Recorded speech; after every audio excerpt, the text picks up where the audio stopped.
Hello friends, welcome back my YouTube channel biology science. आज हम आप लोगों को वायरस अर्थात विषाणु के बारे में बताएंगे। तो पूरी जानकारी के लिए मेरा पूरा वीडियो अंत तक ध्यान से देखिए। और यदि अभी तक हमारे चैनल को सब्सक्राइब ना किया हो तो सब्सक्राइब जरूर कर लीजिए। पहले वायरस शब्द का अर्थ जान लेते हैं। वायरस का मतलब है पॉइजन अर्थात विष। पॉइजन का क्या अर्थ होता है? विष। यह हिंदी शब्द विषाणु को अलग अलग किया जाए यानी इसका संधि विच्छेद किया जाए तो विषाणु यानी विष के अणु, विषाणु विष के अणु। तो कुल मिलाकर के विषाणु विष के अणु होते हैं।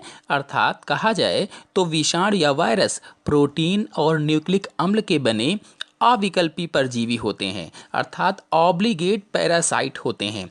ये केवल जीवित कोशिकाओं के अंदर ही गुणन करते हैं।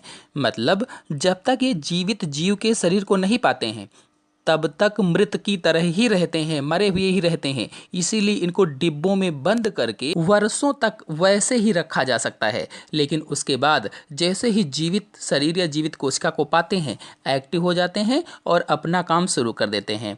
विषाणु या वायरस का अध्ययन विषाणु विज्ञान या वायरोलॉजी के अंतर्गत किया जाता है। बहुत बार कॉम्पिटिटिव एग्जाम्स में पूछा जाता है कि विषाणु का अध्ययन किस विज्ञान के अंतर्गत किया जाता है।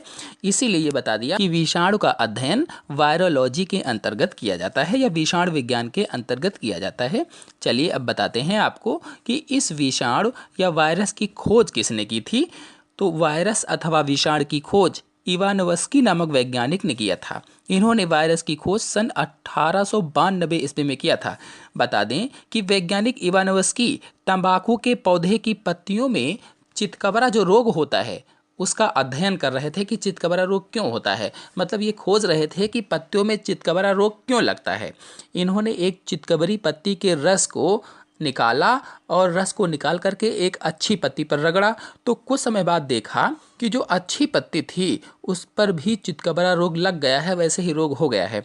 इस प्रकार इसी समय इन्होंने बताया कि ये वायरस की वजह से होता है, यानी वायरस की खोज इस प्रकार इन्होंने की थी। कहा जाए तो इन्होंने तंबाकू की पत्तियों पर पहली बार वायरस को देखा था।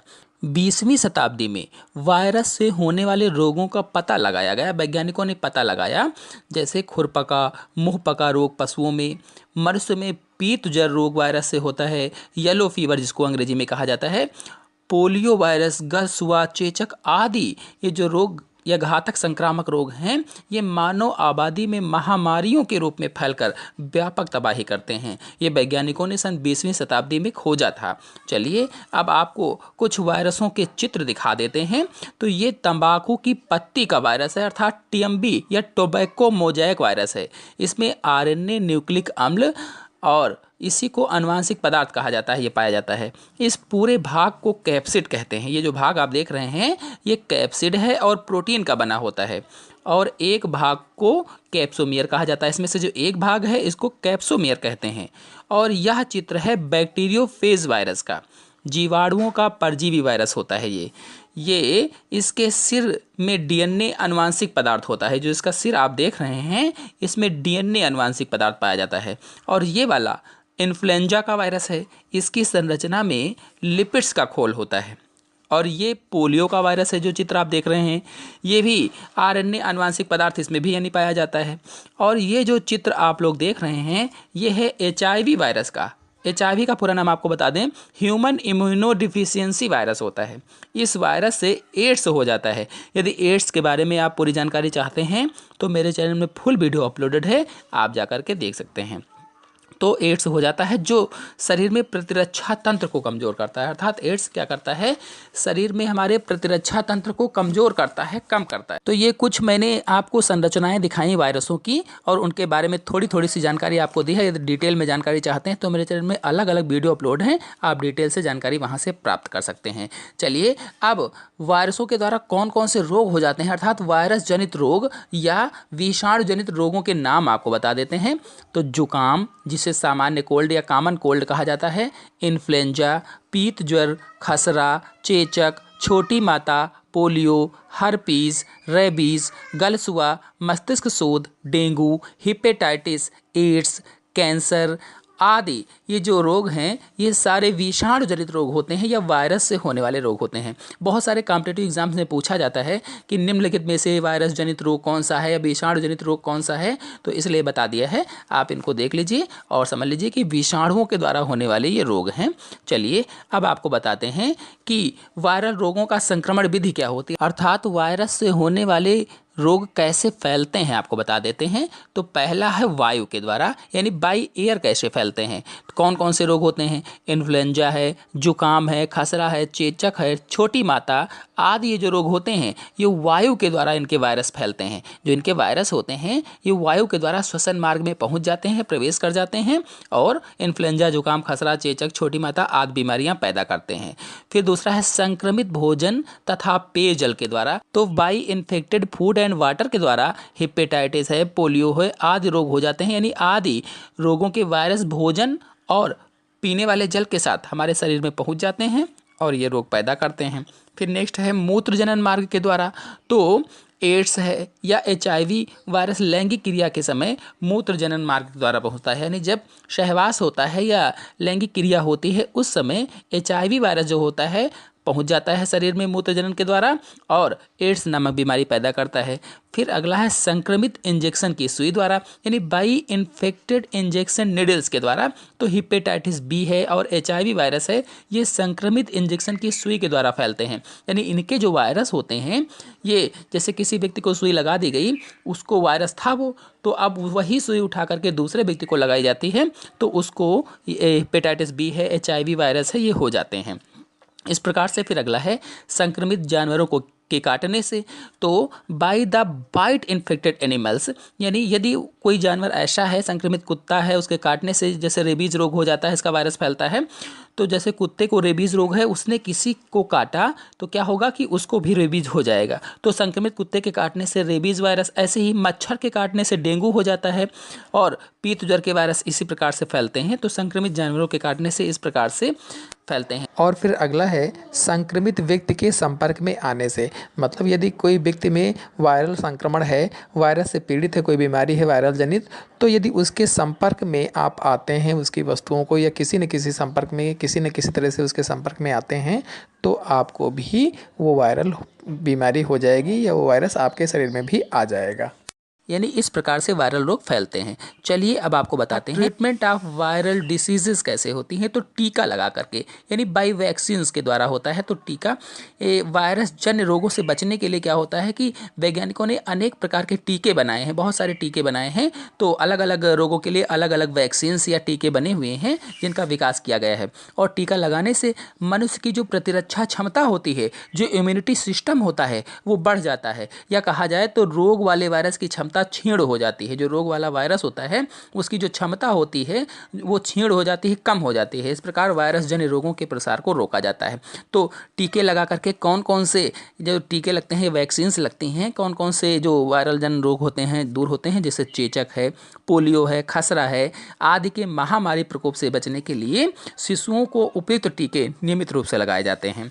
फिर दूसरे उपचार विधि है रसायन चिकित्सा, यानी केमोथेरेपी। तो केमोथेरेपी में के अंतर्गत बैक्टीरियल रोगों के उपचार के लिए उपयोग में लाए जाने वाले एंटीबायोटिक्स वायरस जनित रोगों के उपचार में प्रभावित हैं, यानी इनसे एंटीबायोटिक्स दी जाती हैं।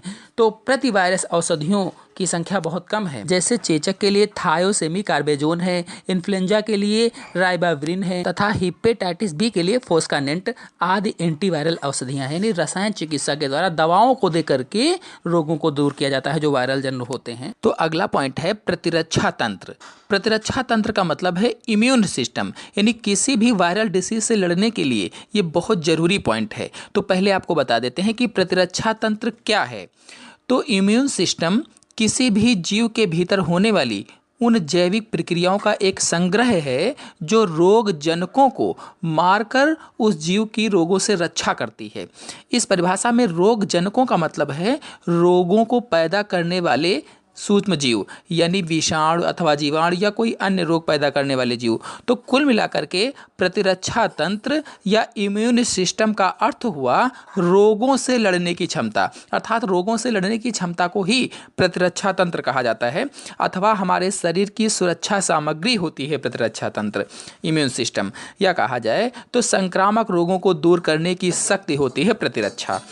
तो इसे ऐसे समझें जैसे कोई विषाणु अथवा वायरस हमारे शरीर के संपर्क में आया तो हमारे शरीर की प्रतिरक्षा प्रणाली उसको मार गिराती है और हमें रोगों से बचाती है, तो उसे ही प्रतिरक्षा तंत्र कहा जाता है। तो इस प्रकार से हमारे शरीर की जब प्रतिरक्षा तंत्र अच्छा होगा तो जो वायरल डिसीजेज हैं, जो अन्य जीवाणुओं के द्वारा, विषाणुओं के द्वारा जो रोग होते हैं वो हमारे शरीर में नहीं होंगे। तो हमें अपने प्रतिरक्षा तंत्र को पहले मजबूत करना चाहिए।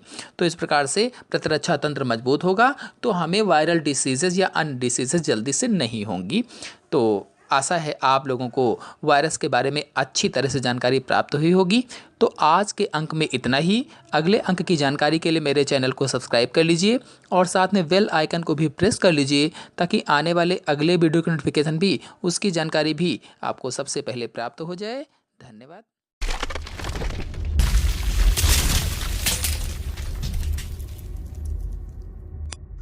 Hello students, welcome back my YouTube channel biology science. आज हम आप लोगों को विषाणु या वायरस की संरचना और उसके संगठन के बारे में बताएंगे।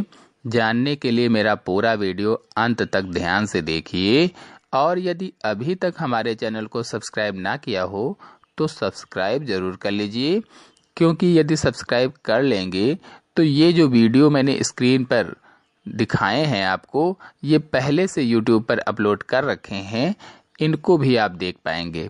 और साथ में बेल आइकन को भी प्रेस कर लीजिए ताकि आने वाले अगले वीडियो की जानकारी भी, उसकी नोटिफिकेशन भी आपको सबसे पहले प्राप्त हो जाएगी।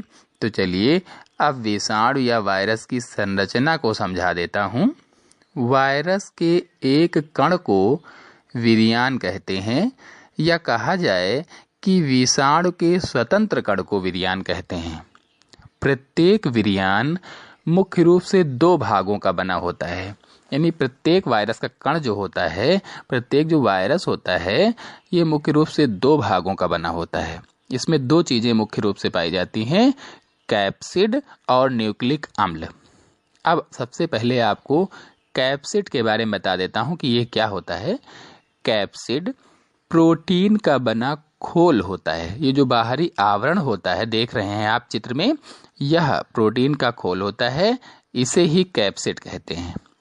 जैसा कि आप TMV अर्थात टोबैको मोज़ेक वायरस की संरचना में देख रहे हैं, यह है कैप्सिड, जो बहुत से प्रोटीन एककों का बना होता है, या कहा जाए तो कैप्सिड छोटी छोटी इकाइयों या कैप्सोमियर्स का बना होता है। इन्हें प्रोटीन एकक या कैप्सोमियर्स कहते हैं। ये जो छोटी छोटी इकाइयाँ अंगूर जैसी आपको दिख रही हैं, यही हैं कैप्सोमियर्स। तो ये तो हुआ कैप्सिड। अब आते हैं इसके दूसरे भाग न्यूक्लिक अम्ल पर। न्यूक्लिक अम्ल, कैप्सिड के अंदर न्यूक्लिक अम्ल होता है। अधिकांश जंतु वायरसों तथा बैक्टीरियोफेज में DNA होता है, तथा अधिकांश पादप वायरसों व कुछ जंतु वायरसों में RNA अनुवांशिक पदार्थ होता है। यानी दोनों अनुवांशिक पदार्थों में से कोई एक ही अनुवांशिक पदार्थ पाया जाता है, या तो RNA होगा या DNA होगा। तो जैसा कि आप चित्र में देख रहे हैं, हर्पीज और इन्फ्लुएंजा वायरस की संरचना में लिपिड्स अथवा लिपोप्रोटीन का बना एक अतिरिक्त सुरक्षा खोल भी है। यह वाला, यह खोल या आवरण प्रायः पोषद की कोशिका कला से बना होता है। इसकी बाहरी सतह पर लाइकोप्रोटीन्स के सूल पाए जाते हैं, यानी कांटे जैसे संरचना पाई जाती हैं। इन्हें लिपोवायरस या पिप्लोमर्स भी कहा जाता है, यानी इनको लिपोवायरस या पिप्लोमर्स भी कह सकते हैं आप। चलिए अब आपको जीवाणु भोजी की संरचना अर्थात बैक्टीरियोफेज की संरचना को समझा देता हूँ। जीवाणुओं के परजीवी वायरस कणों को बैक्टीरियोफेज या हिंदी में जीवाणु भोजी कहते हैं। सबसे पहले आपको बैक्टीरियोफेज का अर्थ समझा देता हूँ। फेज शब्द ग्रीक भाषा के फेगास शब्द से लिया गया है, जिसका अर्थ है दूसरों का भक्षण करना। अर्थात ये जीवाणु कोशिका में प्रवेश करके उसका भक्षण करके उसे नष्ट कर देते हैं, इसीलिए इन्हें जीवाणु भोजी कहते हैं या बैक्टीरियोफेज कहा जाता है। जीवाणु भोजी या बैक्टीरियोफेज की संरचना बहुत ही जटिल होती है।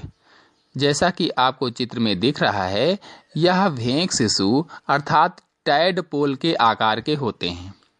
इनमें प्रोटीन का बना एक बहुतलीय सिर या हेड, जो आप देख रहे हैं ये वाला, ये सिर या हेड होता है जो बहुतलीय होता है, और नीचे की ओर एक बेलनाकार लंबी पूंछ होती है। बहुतलीय सिर या हेड के अंदर न्यूक्लिक अम्ल डीएनए का अणु होता है। ये जो सिर है, ये हेड है, इसके अंदर डीएनए का अणु होता है। बैक्टीरियोफेज में सिर और पूंछ के बीच में एक ग्रीवा जैसी संरचना होती है। सिर और पूंछ के बीच में एक सकरी पट्टी जैसी कालर होती है। अधिकांश विषाणुओं के पुच्छवत संरचना के स्वतंत्र सिर यानी नीचे की ओर अंतस्थ प्लेट होती है, या अंग्रेजी में एंड प्लेट भी इसे कहते हैं, जिसमें हुक के समान आपको संरचनाएं दिख रही हैं, इन्हें पुच्छ तंतु कहते हैं। ये जो संरचनाएं दिख रही हैं हुक जैसी 6 पुच्छ तंतु कहलाते हैं। तो ये तो हुई बैक्टीरियोफेज की संरचना। आशा है आप लोगों को विषाणु की संरचना समझ में आ गई होगी। तो आज के अंक में इतना ही। अगले अंक की जानकारी के लिए मेरे चैनल को सब्सक्राइब कर लीजिए और साथ में बेल आइकन को भी प्रेस कर लीजिए, ताकि आने वाले अगले वीडियो की जानकारी भी आपको सबसे पहले प्राप्त हो जाए। धन्यवाद।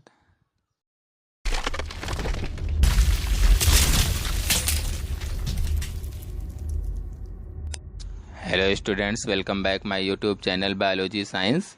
आज हम आप लोगों को विषाणु के बारे में बताएंगे। अंग्रेजी में इसे वायरस कहते हैं, जिसके अंतर्गत विषाणु या वायरस की खोज किसने और कब की, विषाणु या वायरस क्या है अर्थात किसे कहते हैं, वायरस का आकार, आकृति तथा विषाणु या वायरस के कुछ प्रमुख लक्षणों के बारे में डिटेल में बताएंगे। जानने के लिए मेरा पूरा वीडियो अंत तक ध्यान से देखिए, और यदि अभी तक हमारे चैनल को सब्सक्राइब ना किया हो तो सब्सक्राइब जरूर कर लीजिए। तो चलिए अब विषाणु या वायरस के बारे में बता देता हूँ। विषाणु की खोज रूसी वैज्ञानिक इवानोव्स्की ने सन 1892 ईस्वी में की थी। इन्होंने तंबाकू की पत्ती में चितेरी रोग की खोज के समय यह खोज की। ये तंबाकू की जो पत्तियां होती हैं उन पर जो चितकबरा रोग होता है, इस चितकबरे रोग की खोज कर रहे थे कि ये चितकबरा रोग किसके कारण होता है, किन सूक्ष्मजीवों के कारण होता है।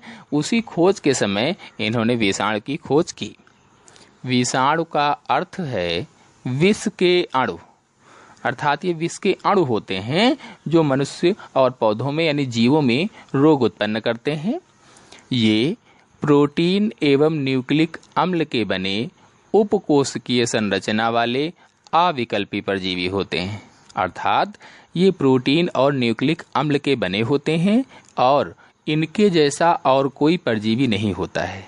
ये जीवाणु अर्थात बैक्टीरिया से भी छोटे होते हैं। ये केवल जीवित कोशिकाओं के अंदर गुणन कर सकते हैं।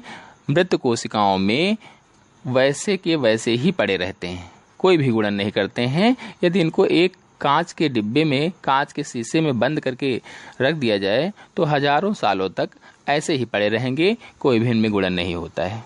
ये जंतु और पादपों में विभिन्न प्रकार के रोग उत्पन्न करते हैं।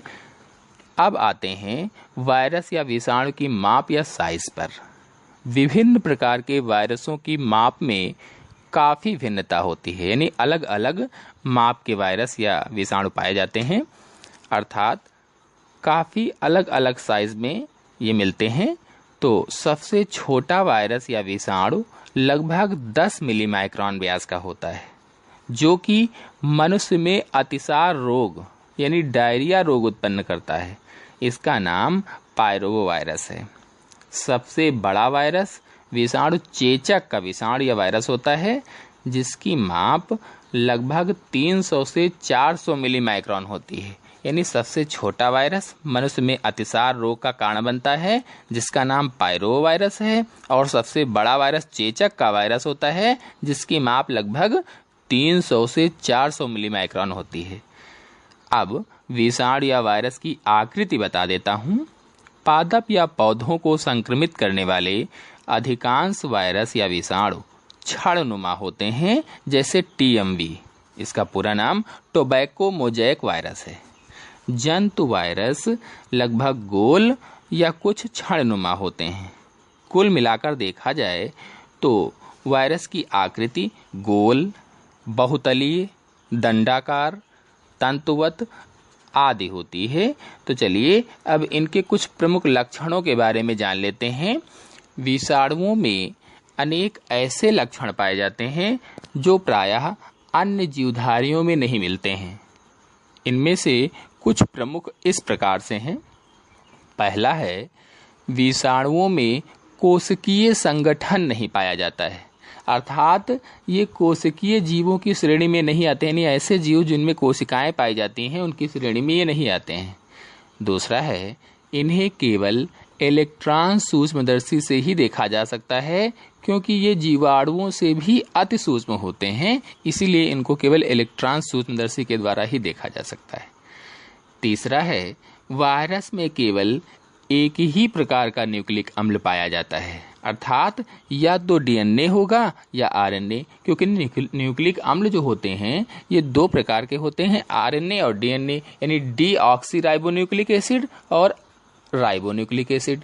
तो जो वायरस होते हैं या विषाणु होते हैं इनमें केवल एक ही प्रकार का न्यूक्लिक अम्ल, या तो डीएनए होगा या आरएनए होगा।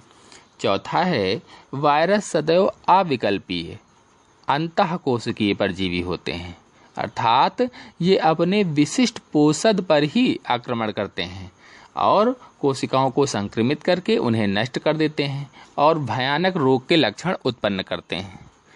पांचवा है, इनमें किसी प्रकार का एंजाइम नहीं पाया जाता है, इसलिए ये किसी भी प्रकार का पोषण नहीं प्राप्त कर सकते हैं, या कहा जाए तो इनमें किसी प्रकार की उपापचयी क्रियाएं नहीं होती। अगला है, इन पर सामान्यतः निम्न ताप, उच्च ताप, सूर्य के प्रकाश आदि का प्रभाव नहीं होता है, यानी इन चीज़ों का इनके ऊपर कोई प्रभाव नहीं पड़ता है। और अगला है, इन्हें कृत्रिम संवर्ध माध्यम में नहीं उत्पन्न किया जा सकता है, नहीं बनाया जा सकता है। आशा है आप लोगों को विषाणु या वायरस के बारे में जो जानकारी आज के इस अंक में मैंने दी आपको वो समझ में आ गई होगी। तो आज के अंक में इतना ही। अगले अंक की जानकारी के लिए मेरे चैनल को सब्सक्राइब कर लीजिए, जिससे जो मैंने पहले से वीडियो अपलोड कर रखे हैं बायो के टॉपिक वाले वो भी आप देख पाएंगे, और इसका आपका कोई पैसा भी नहीं कटेगा सब्सक्राइब करने का। तो सब्सक्राइब ज़रूर कर लीजिएगा, और आशा करता हूँ कि आप लोग मेरे वीडियो को शेयर ज़रूर करेंगे और लाइक करना बिल्कुल ना भूलिएगा। धन्यवाद।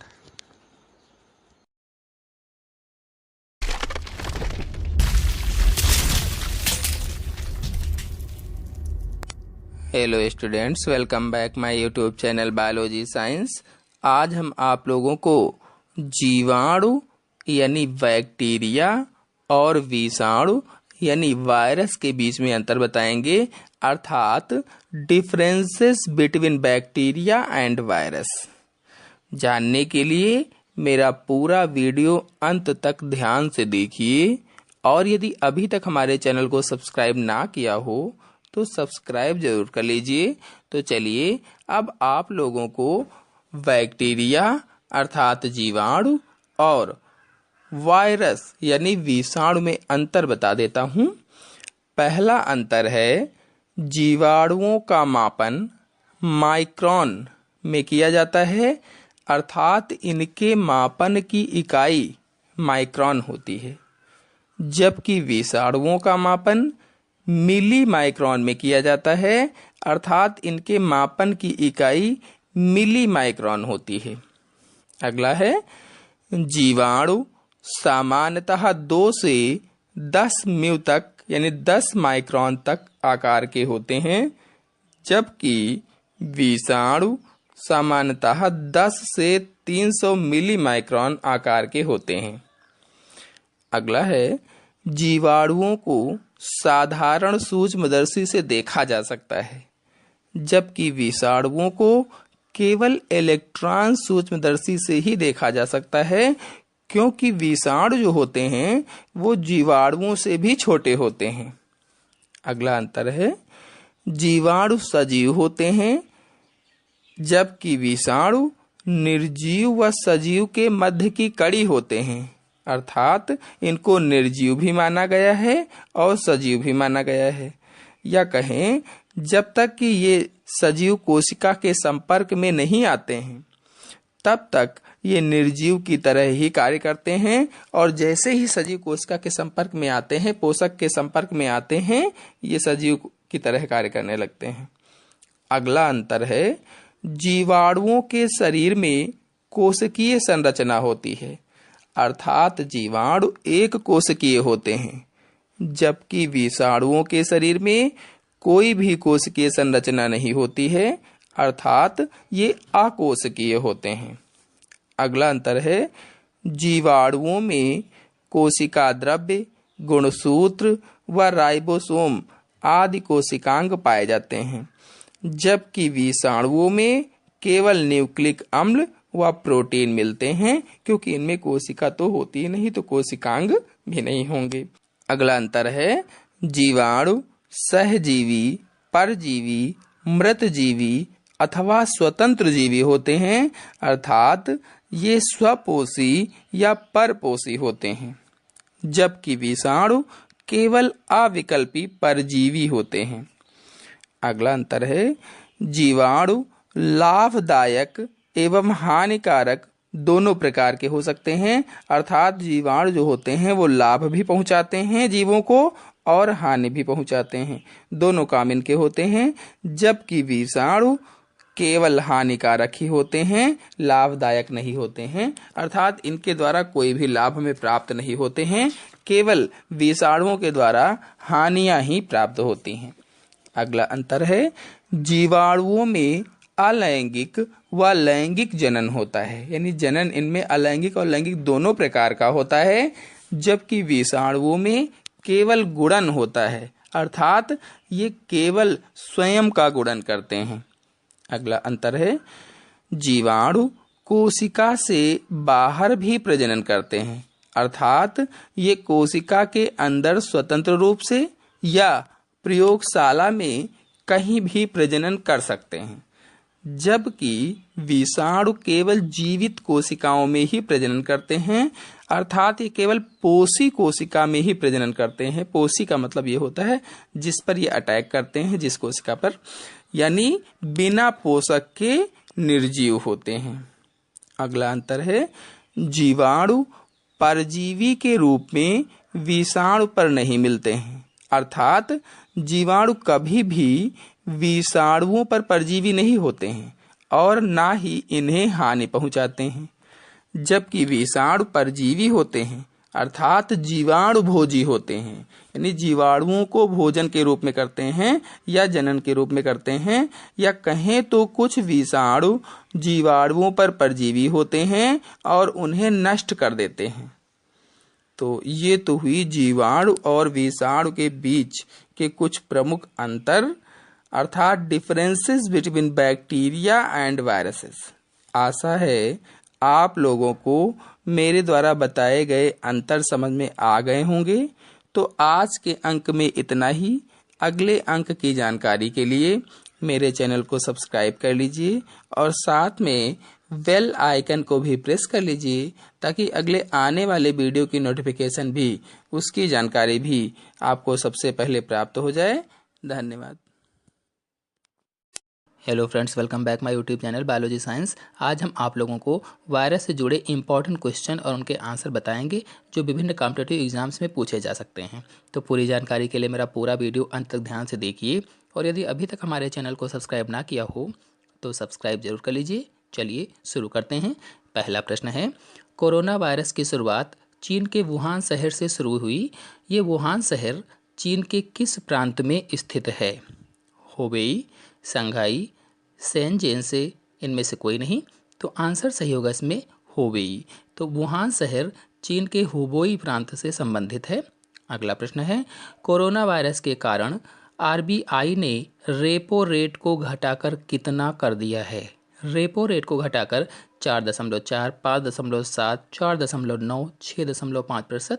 तो इसका आंसर होगा कोरोना वायरस के कारण आरबीआई ने रेपो रेट 4.4 कर दिया है, यानी घटा करके 4.4 कर दिया है। रेपो रेट वह दर है जिसे बैंकों को उनकी ओर से आरबीआई में जमा धनराशि पर ब्याज मिलता है।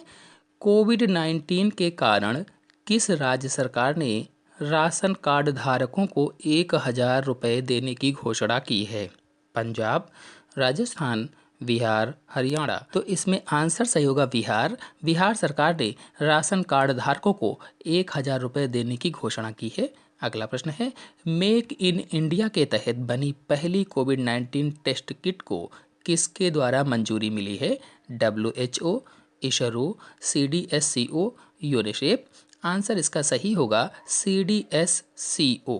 यहीं पर आपको बता दें, CDSCO का पूरा नाम central drugs standard control organisation होता है। भारतीय फार्मास्यूटिकल्स और चिकित्सा उपकरणों के लिए एक निकाय होती है ये, और यूरोपीय संघ की यूरोपीय दवाओं की एजेंसी अमेरिका के खाद्य और औषधि प्रशासन के समांतर कार्य करती है ये। अगला प्रश्न है, कोविड-19 के इलाज के लिए देश का सबसे बड़ा अस्पताल कहाँ स्थापित किया जाएगा? पंजाब, हरियाणा, राजस्थान, उड़ीसा। आंसर सही होगा उड़ीसा में कोविड-19 अर्थात कोरोना वायरस के इलाज के लिए देश का सबसे बड़ा अस्पताल उड़ीसा में स्थापित किया जाएगा। अगला प्रश्न है, रिलायंस ने किस शहर में कोविड-19 समर्पित अस्पताल खोला है? रिलायंस इंडस्ट्री ने ऐसा कौन सा शहर, इसमें से चंडीगढ़, मुंबई, नई दिल्ली, भोपाल, कौन से शहर में कोविड-19 समर्पित अस्पताल खोला है? तो आंसर होगा इसमें मुंबई में। अगला प्रश्न है, वित्त मंत्री निर्मला सीतारमण ने प्रवासी श्रमिकों और गरीबों के लिए कितने लाख करोड़ रुपए के राहत पैकेज की घोषणा की है? तो इसमें आंसर सही होगा 1.7 लाख करोड़ रुपए की घोषणा की है। फिर अगला प्रश्न है, कोविड-19 पुनर्वास एवं राहत कोष की स्थापना किसने की? नीति आयोग ने, CII ने, SII ने, इनमें से किसी ने नहीं। तो आंसर इसमें सही होगा CII ने। आपको यहीं पर बताते चलें कि CII का full form confederation of Indian industries होता है, भारतीय उद्योग संघ। भारत में उद्योग के विकास के लिए अनुकूल वातावरण बनाने और बनाए रखने के लिए ये काम करती है। फिर अगला प्रश्न है, किसने WHO के साथ मिलकर कोविड-19 के बारे में लोगों को जागरूक करने की घोषणा की है? किसने? शिल्पा शेट्टी, विराट कोहली, आलिया भट्ट, प्रियंका चोपड़ा। तो इसमें आंसर सही होगा प्रियंका चोपड़ा ने WHO के साथ मिलकर कोविड-19 के बारे में लोगों को जागरूक करने की घोषणा की है। फिर अगला प्रश्न है, किस बोर्ड ने कोविड-19 के कारण छात्रों के लिए टोल फ्री हेल्पलाइन नंबर जारी किया है? CBSE, NCERT, ICSE, इनमें से कोई नहीं। तो आंसर सही होगा पहला वाला CBSE ने, अर्थात central board of secondary education ने छात्रों के लिए टोल फ्री हेल्पलाइन नंबर जारी किया है। अगला प्रश्न है, कोविड-19 के कारण टोक्यो ओलंपिक को कितने सालों के लिए रद्द किया गया है? कोविड-19 के कारण अर्थात कोरोना वायरस के कारण टोक्यो ओलंपिक कितने सालों के लिए रद्द हुआ है? 1, 2, 3, 4। तो इसमें आंसर सही होगा 1 साल के लिए रद्द हुआ है। 2020 में होना था, अब 2021 में होगा। अगला प्रश्न है, कोविड-19 के खिलाफ फीफा के जागरूकता अभियान के लिए किसे चुना गया है? विराट कोहली, सचिन तेंदुलकर, सुनील छेत्री, अक्षय कुमार। तो आंसर सही होगा सुनील छेत्री को चुना गया है। फीफा का पूरा नाम फेडरेशन इंटरनेशनल फुटबॉल एसोसिएशन होता है, और जो सुनील छेत्री हैं ये भारतीय फुटबॉलर हैं जो स्ट्राइकर या विंगर के रूप में खेलते हैं, और भारतीय राष्ट्रीय टीम के कप्तान भी हैं। अगला प्रश्न है, किस बैंक ने कोविड-19 इमरजेंसी क्रेडिट लाइन शुरू की है? SBI, PNB, देना बैंक, BOI बैंक।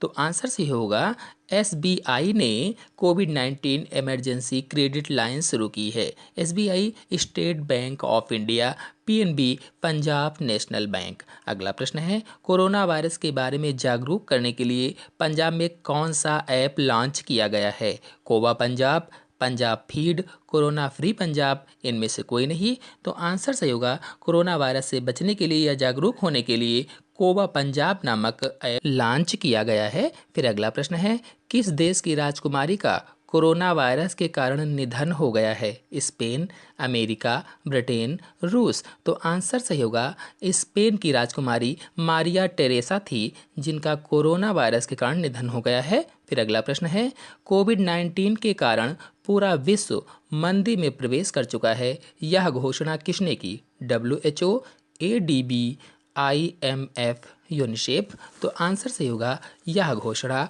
IMF ने की थी। IMF अर्थात अंतर्राष्ट्रीय मुद्रा कोष, या अंग्रेजी में इसका फुल फॉर्म होगा इंटरनेशनल मॉनिटरिंग फंड। तो यहाँ पर आपको थोड़ा सा जानकारी और दें IMF के बारे में। ये 189 देशों का अंतर्राष्ट्रीय संगठन होता है। ये वैश्विक मौद्रिक सहयोग को बढ़ावा देने, अंतर्राष्ट्रीय व्यापार, वित्तीय स्थिरता को सुरक्षित करने और आर्थिक विकास को बढ़ावा देने, गरीबी को कम करने के लिए होता है। अगला प्रश्न है, कोविड-19 से निपटने के लिए ऑपरेशन नमस्ते किसने शुरू किया? भारतीय नौसेना, भारतीय वायुसेना, भारतीय थल सेना, इनमें से कोई नहीं। तो आंसर सही होगा कोविड-19 से निपटने के लिए भारतीय थल सेना ने ऑपरेशन नमस्ते शुरू किया है। अगला प्रश्न है, किस देश ने कोरोना वायरस की 5 मिनट में पुष्टि करने वाला टेस्ट किट लॉन्च किया है? केवल 5 मिनट में पुष्टि करने वाला टेस्ट किट। अमेरिका, भारत, रूस, इटली। तो आंसर सही होगा अमेरिका की एबार्ट लैब यानी अमेरिका ने टेस्ट किट ऐसी लॉन्च की है जो 5 मिनट में कोरोना वायरस की पुष्टि करती है। अगला प्रश्न है, किस देश के प्रधानमंत्री कोरोना वायरस टेस्ट में पॉजिटिव पाए गए हैं? जापान, रूस, ब्रिटेन, जर्मनी। आंसर सही होगा ब्रिटेन के प्रधानमंत्री कोरोना वायरस टेस्ट में पॉजिटिव पाए गए हैं। अगला प्रश्न है, कोविड-19 से सबसे अधिक मृत्यु वाला देश कौन सा बना? अमेरिका, इटली, चीन, स्पेन। आंसर सही होगा इसमें इटली। इटली में सबसे अधिक लोग कोविड-19 अर्थात कोरोना वायरस के कारण मारे गए हैं। अगला प्रश्न है, भारत सरकार ने कोरोना संक्रमित लोगों की लोकेशन ट्रैक करने के लिए कौन सा ऐप लॉन्च किया है? कोरोना वायरस, कोरोना कवच, कोरोना गो, इनमें से कोई नहीं। तो आंसर सही होगा कोरोना कवच। भारत सरकार ने कोरोना संक्रमित लोगों की लोकेशन ट्रैक करने के लिए कोरोना ऐप लॉन्च किया है। यदि आपने ये मोबाइल में इंस्टॉल कर रखा है तो आपके आसपास कोई भी अगर कोरोना वायरस से संक्रमित दिखती है तो ये इंडिकेट करता है। अगला प्रश्न है, हंता वायरस ने किस देश को प्रभावित किया है? हंता वायरस, जापान, इटली, चीन, इनमें से कोई नहीं। तो आंसर सही होगा चीन। हंता वायरस ने चीन देश को प्रभावित किया है। ये चूहों से फैलता है। अगला प्रश्न है, कोरोना वायरस के कारण किस राज्य ने गरीब लोगों को 1 महीने का मुफ्त अनाज देने की घोषणा की है? उत्तर प्रदेश, राजस्थान, पंजाब, इनमें से कोई नहीं। तो आंसर सही होगा इसमें उत्तर प्रदेश राज्य ने गरीब लोगों को 1 महीने का मुफ्त अनाज देने की घोषणा की है, वो भी कोरोना वायरस के कारण, कोविड-19 बीमारी के कारण। अगला प्रश्न है, किस राज्य सरकार ने कोरोना वायरस के लिए टीम 11 का गठन किया है? उत्तर प्रदेश, हरियाणा, मध्य प्रदेश, इनमें से कोई नहीं। तो आंसर सही होगा उत्तर प्रदेश राज्य ने कोरोना वायरस के लिए टीम 11 का गठन किया है। अगला प्रश्न है, कोरोना वायरस के कारण RBI ने बकाया ऋणों पर EMI भुगतान पर कितने महीने की मोहलत दी है? चलिए आपको बताते हैं। EMI इसका मतलब क्या होता है? इसका फुल फॉर्म होता है इक्वेटेड मंथली इंस्टॉलमेंट और हिंदी में समान मासिक किस्त कहा जाता है। तो इसमें आंसर होगा 3 मंथ के लिए, यानी कोरोना वायरस के कारण RBI ने बकाया ऋणों पर EMI भुगतान पर 3 महीने की मोहलत दी है। तो इस प्रकार से आज के प्रश्न पूरे हुए। आशा है आप सभी लोगों को सभी क्वेश्चन अच्छे से समझ में आ गए होंगे। तो आज के अंक में इतना ही। अगले अंक की जानकारी के लिए मेरे चैनल को सब्सक्राइब कर लीजिए और साथ में बेल आइकन को भी प्रेस कर लीजिए ताकि आने वाले अगले वीडियो की नोटिफिकेशन आपको सबसे पहले प्राप्त हो जाए। धन्यवाद। Hello friends, welcome back my YouTube channel biology science. आज हम आप लोगों को वायरस संक्रमण के प्रति प्राकृतिक सुरक्षा बताएंगे, अर्थात natural defence against viral infection के बारे में बताएंगे। तो पूरी जानकारी के लिए मेरा पूरा वीडियो अंत तक ध्यान से देखिए और यदि अभी तक हमारे चैनल को सब्सक्राइब ना किया हो तो सब्सक्राइब जरूर कर लीजिए। तो किसी भी वायरस के इन्फेक्शन से कैसे बचा जाए, इसका सबसे बेस्ट तरीका आपके पास खुद है, सबके पास है। बस उसे स्ट्रांग बनाना है। यदि आप ये तरीका कर ले गए तो वायरस आपको कभी भी संक्रमित नहीं कर पाएगा। अब आपके मन में प्रश्न होगा कि ऐसा क्या है मेरे पास जिसको स्ट्रांग बनाने से वायरस अटैक नहीं कर पाएगा। तो वो ये है शरीर का प्रतिरक्षा तंत्र, यानी इम्यून सिस्टम ऑफ बॉडी। तो मैं बताऊंगा आज की प्रतिरक्षा तंत्र क्या है, इसे कैसे बढ़ाया जाए, कैसे मजबूत किया जाए या कैसे स्ट्रांग किया जाए। और जब ये इम्यून सिस्टम मजबूत हो जाएगा तो वायरस को शरीर से कैसे भगाएगा, यानी शरीर को संक्रमित होने से कैसे रोकेगा और क्या क्या खाएं तो हमारा इम्यून सिस्टम या प्रतिरक्षा तंत्र स्ट्रांग होगा अथवा मजबूत होगा। तो इन सब के बारे में पूरी जानकारी लेने के लिए मेरा पूरा वीडियो ध्यान से देखते रहिएगा। यदि हमारा प्रतिरक्षा तंत्र मजबूत हो गया तो सर्दी, खांसी, फेफड़े के संक्रमण, किडनी के संक्रमण आदि नहीं होंगे। और हमने पिछले वीडियो में बताया था कि कोरोना वायरस के संक्रमण के लक्षण क्या क्या हैं। तो लक्षणों में सर्दी, खांसी और फिर फेफड़ों पर अटैक करता है, यानी इसका मुख्य अंग क्या होता है अटैक का, फेफड़े होते हैं और फिर अंत में किडनी फेल हो जाती हैं। तो सोचिए, प्रतिरक्षा तंत्र को मजबूत करके वायरस से पूरी तरह से बचा जा सकता है, क्योंकि प्रतिरक्षा तंत्र सर्दी, खांसी, फेफड़े के संक्रमण और किडनी जैसे संक्रमण को रोकता है। तो चलिए अब जानते हैं कि प्रतिरक्षा तंत्र या इम्यून सिस्टम क्या है। तो किसी जीव में रोग जनकों और विषैले पदार्थों को पहचान कर तथा उन्हें नष्ट करके जीव की रक्षा करने वाले तंत्र को प्रतिरक्षा तंत्र कहते हैं, अथवा इसको सरल भाषा में कहें तो रोगों से लड़ने की क्षमता को ही प्रतिरक्षा तंत्र कहा जाता है। जो हमारे शरीर में रोगों से लड़ने की क्षमता होती है उसे ही प्रतिरक्षा तंत्र अथवा इम्यून सिस्टम कहते हैं। तो प्रतिरक्षा का मतलब ही होता है कि रोगों के प्रति लड़ना, और शरीर के अंदर है ये पूरा तंत्र, तो इसीलिए प्रतिरक्षा तंत्र हुआ। तो कुल मिलाकर के यदि आपको परिभाषा लिखना हो तो लिखेंगे कि शरीर में रोगजनक जीवों और विष पदार्थों से लड़ने की क्षमता को प्रतिरक्षा तंत्र कहते हैं। बता दें कि शरीर के प्रतिरक्षा तंत्र की खोज एडवर्ड जेनर ने की थी। इन्होंने सबसे पहले वैक्सीन शब्द का प्रयोग किया था। शरीर की प्रतिरक्षा तंत्र दो प्रकार की होती है, यानी जो शरीर का प्रतिरक्षा तंत्र होता है ये मुख्य रूप से दो प्रकार का होता है। कौन कौन सा? पहला स्वाभाविक और दूसरा है उपार्जित। तो ये जो स्वाभाविक प्रतिरक्षा है ये प्रत्येक व्यक्ति को माता पिता से प्राप्त होती है, और जो उपार्जित प्रतिरक्षा है ये हम लोग उपार्जित करते हैं या बनाते हैं। तो माता पिता से जो मिली है वो तो आपके पास है और उसे भी थोड़ा बहुत आप लोगों ने गलत खान पान की वजह से कम कर दिया है।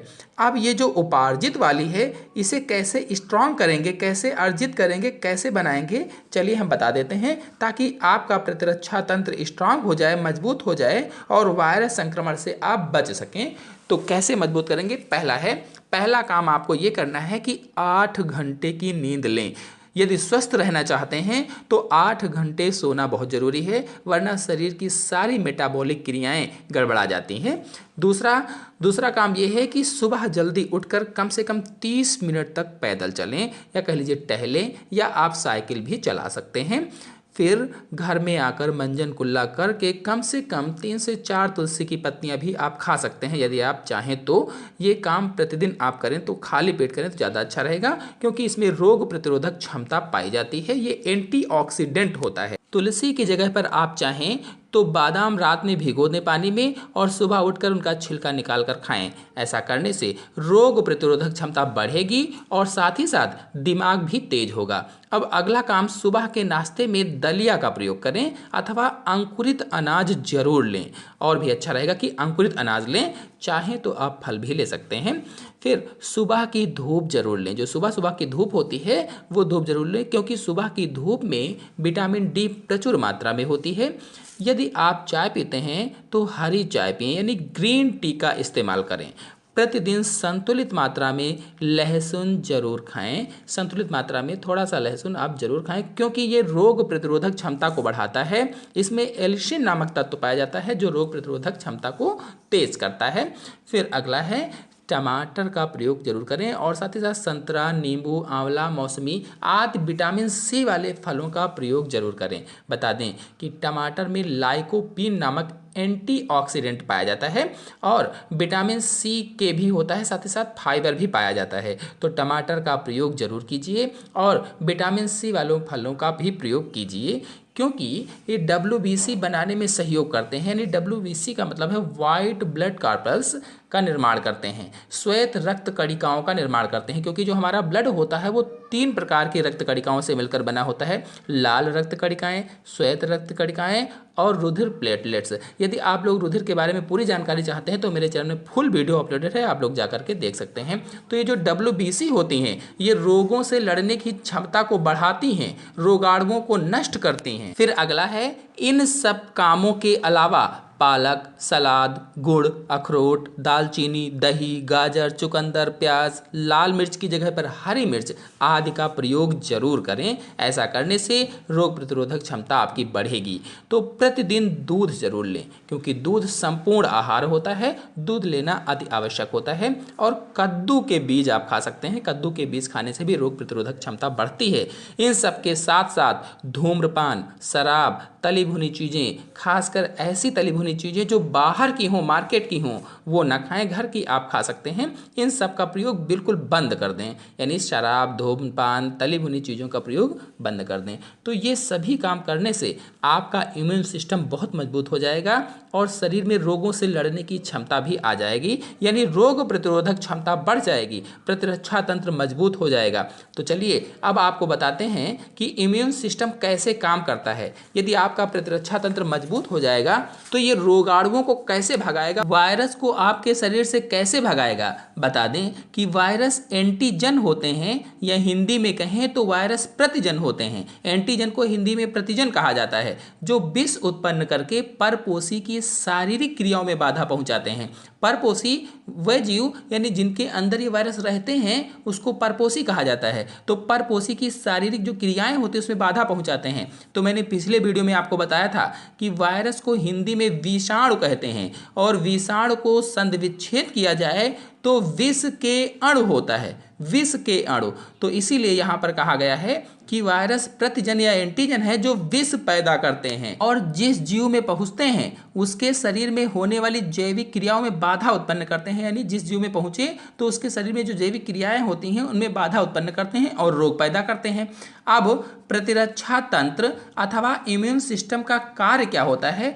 तो इम्यून सिस्टम परजीवी तथा उनसे उत्पन्न विष पदार्थों को नष्ट करके शरीर का रोगों से बचाव करता है। हमने पहले आपको बताया था, जब परिभाषा बताया था कि रोगों से लड़ने की क्षमता ही प्रतिरक्षा तंत्र कहलाती है, इम्यून सिस्टम कहलाता है। तो बताया कि उनसे उत्पन्न विष पदार्थों को नष्ट करके, जो वायरस है इनसे उत्पन्न विष पदार्थों को नष्ट करके शरीर का रोगों से बचाव करता है, यानी विभिन्न प्रकार के रोगों से बचाव करता है। मतलब प्रतिरक्षा तंत्र वायरस और वायरस से उत्पन्न विष को नष्ट करता है और रोगों से रक्षा करता है, और साथ ही साथ नए बने विषैले पदार्थों या एंटीजन को नष्ट करने के लिए नई एंटीबॉडीज भी बनाता है। यानी जो नए विषैले पदार्थ बनते हैं, नए एंटीजेंस बनते हैं, उनको नष्ट करने के लिए, खत्म करने के लिए, उनका विनाश करने के लिए नई नई एंटीबॉडीज भी बनाता है। अब ये एंटीबॉडीज क्या है जान लेते हैं। तो प्रतिरक्षा तंत्र की जो लिम्फोसाइट कोशिकाएं होती हैं, ये लिम्फोसाइट कोशिकाएं प्रत्येक वायरस के प्रतिजन के लिए विशेष प्रतिजन विनाशक बनाते हैं। जो प्रत्येक वायरस होते हैं, जो हर एक वायरस होता है, उसके प्रतिजन के लिए विशेष प्रतिजन विनाशक बनाते हैं। मतलब इम्यून सिस्टम की जो लिम्फोसाइट कोशिकाएं होती हैं वे वायरस के प्रतिजन को खत्म करने के लिए एक पदार्थ का निर्माण करती हैं। उसी पदार्थ को एंटीबॉडीज कहते हैं अथवा प्रतिरक्षी प्रोटीन कहते हैं। एंटीबॉडीज यानी प्रतिरक्षी प्रोटीन कहा जाता है। यहीं पर बताते चलें कि कुछ लिम्फोसाइट कोशिकाएं स्मृत कोशिकाओं में बदल जाती हैं। स्मृत कोशिकाओं यानी याद वाली कोशिकाओं में, यानी कुछ लिम्फोसाइट कोशिकाएं मेमोरी सेल में चेंज हो जाती हैं जो भविष्य में दोबारा संक्रमण से शरीर की सुरक्षा करती हैं। मतलब ये मेमोरी सेल उस वायरस को याद रखती हैं, उसकी संरचना को याद रखती हैं। फिर जब कभी भी ये दोबारा आता है तो ये कोशिकाएं उसको तुरंत पहचान लेती हैं और तुरंत पहचान कर उसका विनाश कर देती हैं या उसे खत्म कर देती हैं और रोगों से हमारी रक्षा करती हैं। तो इस प्रकार से हमारे शरीर की सुरक्षा करती हैं। इस तरह से वायरस के खिलाफ प्रतिरक्षा स्थापित हो जाती है। तो अब आप लोगों को समझ में आ गया होगा कि ये जो प्रतिरक्षा तंत्र है कैसे काम करता है, हमारे शरीर में रोगों से लड़ने की क्षमता कैसे बढ़ाता है और रोगों से कैसे लड़ता है, रोगाणुओं को कैसे भगाता है। Hello friends, welcome back my YouTube channel biology science. आज हम आप लोगों को कोरोना वायरस पर मोस्ट इंपॉर्टेंट क्वेश्चन और उनके आंसर बताएंगे। तो पूरी जानकारी के लिए मेरा पूरा वीडियो अंत तक ध्यान से देखिए और यदि अभी तक हमारे चैनल को सब्सक्राइब ना किया हो तो सब्सक्राइब जरूर कर लीजिए। चलिए शुरू करते हैं। सबसे पहला प्रश्न है, कोरोना वायरस सबसे पहले किस देश से फैला? चीन, जापान, स्पेन, इटली। तो आंसर होगा कोरोना वायरस सबसे पहले चीन देश से फैला। ये चीन के वुहान शहर से सबसे पहले फैला था दिसंबर 2019, दिसंबर के पहले हफ्ते में 2019 में ये फैला। फिर अगला प्रश्न है, वैज्ञानिकों ने सबसे पहले कोरोना वायरस को क्या नाम दिया था? वैज्ञानिकों ने सबसे पहले कोरोना वायरस का क्या नाम दिया? कोविड-19, China virus, SARS CoV-2, Beijing virus. तो आंसर होगा इसका सार्स CoV-2 यानी कि SARS का मतलब है severe acute respiratory syndrome. Respiratory अर्थात श्वसन तंत्र से संबंधित है ये। तो इसका वैज्ञानिकों ने सबसे पहले SARS CoV-2 नाम दिया था। फिर अगला प्रश्न है, कोरोना वायरस से होने वाली बीमारी को क्या नाम दिया गया? यानी कोरोना वायरस से कौन सी बीमारी होती है, क्योंकि ये वायरस का नाम है तो इससे बीमारी कौन सी होती है? कोविड-19, चाइना, कोरोना-19, बीजिंग डिसीज। तो इसका आंसर होगा कोविड-19 अर्थात कोरोना वायरस डिसीज 19। ये बीमारी कोरोना वायरस से होती है। तो ये बीमारी का नाम है जो कोरोना वायरस से होती है, कोविड-19 ये बीमारी है। फिर अगला प्रश्न है, कोविड-19 को किसने महामारी घोषित किया? इस बीमारी को किसने महामारी घोषित किया था? अमेरिका, चीन, WHO, भारत। तो इस बीमारी को या कोविड-19 को महामारी WHO ने घोषित किया था। WHO का पूरा नाम वर्ल्ड हेल्थ ऑर्गेनाइजेशन है और इसका मुख्यालय जिनेवा में स्थित है। अगला प्रश्न है, कोविड-19 को WHO ने महामारी कब घोषित किया? यानी डेट बताना है। ऑप्शन है 11 मार्च 2020, 10 मार्च, 12 मार्च, 13 मार्च 2020। तो कोविड-19 को WHO ने 11 मार्च 2020 को महामारी घोषित किया था। फिर अगला प्रश्न है, कोविड-19 मानव शरीर के किस अंग को प्रभावित करता है? ये जो बीमारी है ये मानव शरीर के किस अंग को प्रभावित करती है? मस्तिष्क, हृदय, फेफड़े, इनमें से कोई नहीं। तो कोविड-19 नामक बीमारी जो कोरोना वायरस से होती है ये फेफड़े को प्रभावित करती है। फिर अगला प्रश्न है, कोरोना वायरस या कोविड-19 के टेस्ट का क्या नाम है? यानी इस वायरस से होने वाली बीमारी जो कोविड-19 है इसके टेस्ट का क्या नाम है?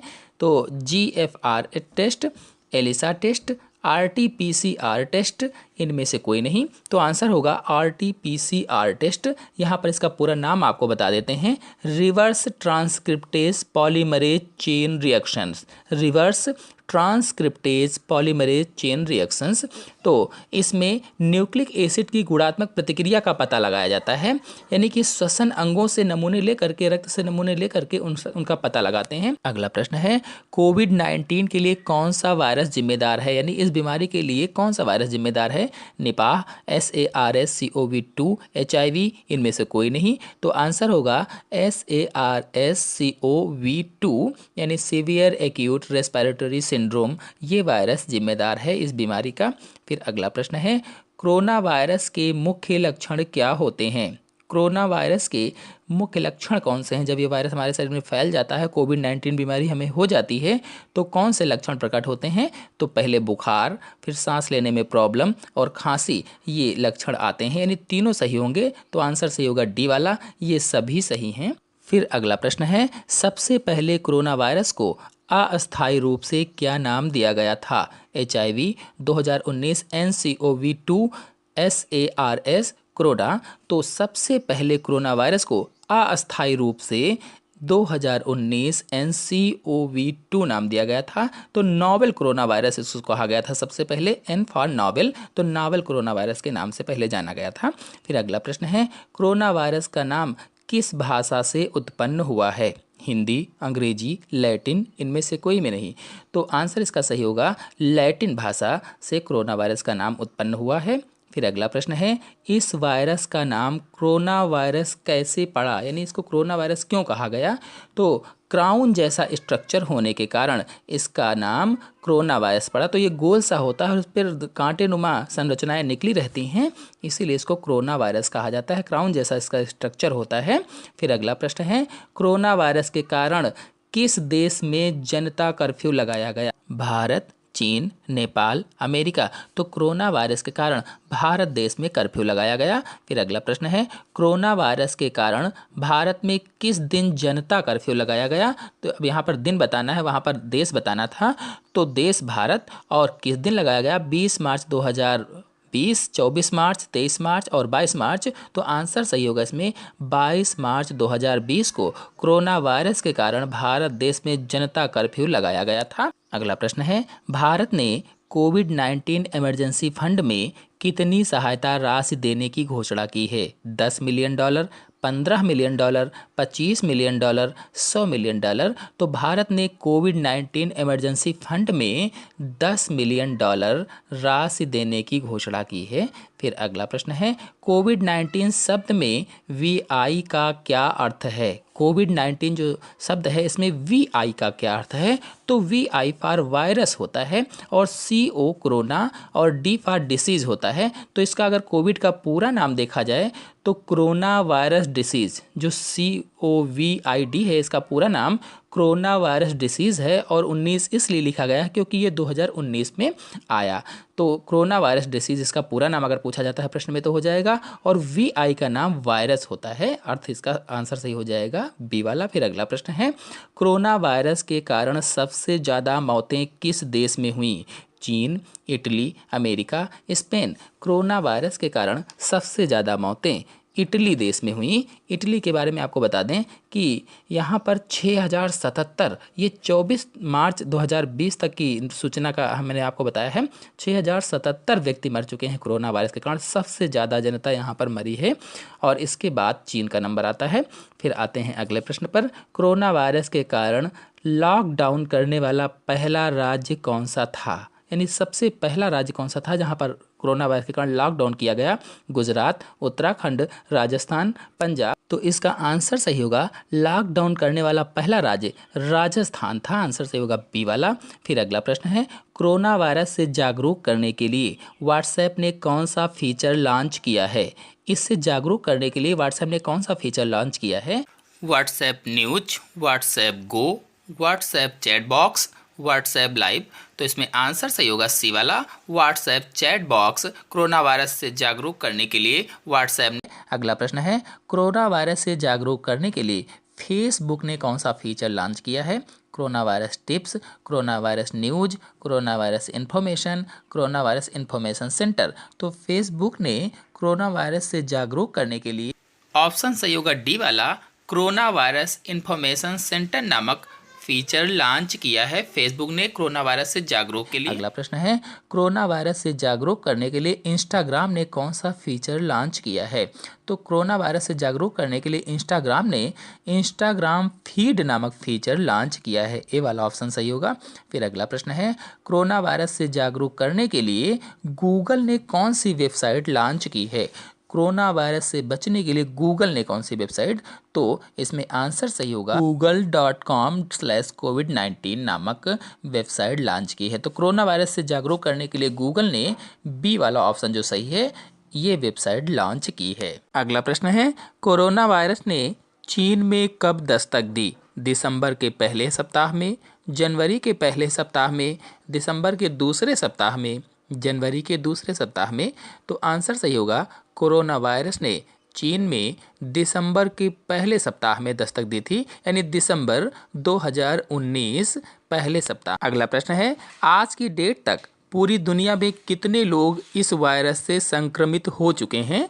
तो आज की डेट तक इस वायरस से संक्रमित व्यक्ति 4,16,686, ये 26 मार्च का है। चलिए आपको एक डैशबोर्ड दिखाते हैं जो WHO ने जारी किया है, अभी मैंने देखा था। तो ये देखिए, कन्फर्म केसेस 4,16,686 कन्फर्म केस हैं जो संक्रमित हैं व्यक्ति कोरोना वायरस से, और फिर नीचे है 18,589 कन्फर्म डेथ हो चुकी है पूरे देश में, जितने भी देश हैं, यानी पूरी दुनिया का यहाँ पर दिया गया है। तो 18,589 लोग मर चुके हैं इस वायरस से, और 197 कंट्रीज़ में इसने अटैक कर दिया है, यानी 197 देशों में ये अटैक कर चुका है, ये महामारी फैल चुकी है।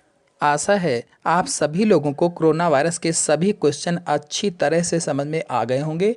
तो आज के अंक में इतना ही। अगले अंक की जानकारी के लिए मेरे चैनल को सब्सक्राइब कर लीजिए और साथ में बेल आइकन को भी प्रेस कर लीजिए, ताकि आने वाले अगले वीडियो की नोटिफिकेशन आपको सबसे पहले प्राप्त हो जाए। धन्यवाद।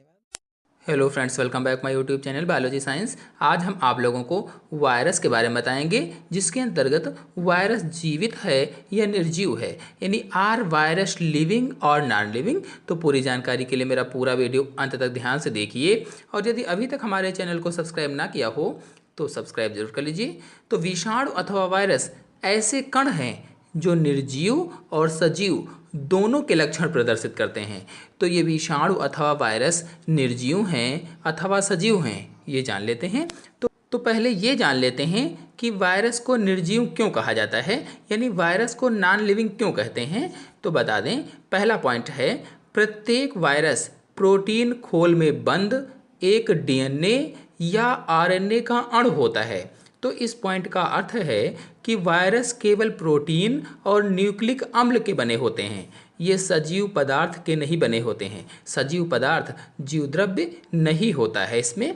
तो कुल मिलाकर के इसमें प्रोटीन होती है और DNA अथवा RNA होता है। फिर दूसरा पॉइंट है, प्रत्येक सजीव कोशिका में 2 प्रकार के न्यूक्लिक अम्ल पाए जाते हैं, DNA और RNA। तो बता दें कि न्यूक्लिक अम्ल 2 प्रकार के होते हैं, DNA और RNA, जो सजीव कोशिका में पाए जाते हैं दोनों। लेकिन वायरसों में केवल एक ही प्रकार का न्यूक्लिक अम्ल होता है, DNA अथवा फिर RNA। इस पॉइंट का मतलब है कि सभी जीवित जीवों अथवा सजीवों की कोशिकाओं में 2 प्रकार के न्यूक्लिक एसिड पाए जाते हैं, DNA या RNA, जबकि वायरस अथवा विषाणु में केवल एक ही प्रकार का न्यूक्लिक अम्ल पाया जाता है, या तो DNA होगा यानी डीऑक्सीराइबोन्यूक्लिक एसिड होगा, अथवा RNA होगा, इसका पूरा नाम राइबोन्यूक्लिक एसिड है। नाम इसलिए फुल बता दिया है, बहुत सारे कॉम्पिटिटिव एग्जाम्स में पूछा जाता है DNA का पूरा नाम क्या है, तो डीऑक्सीराइबोन्यूक्लिक एसिड।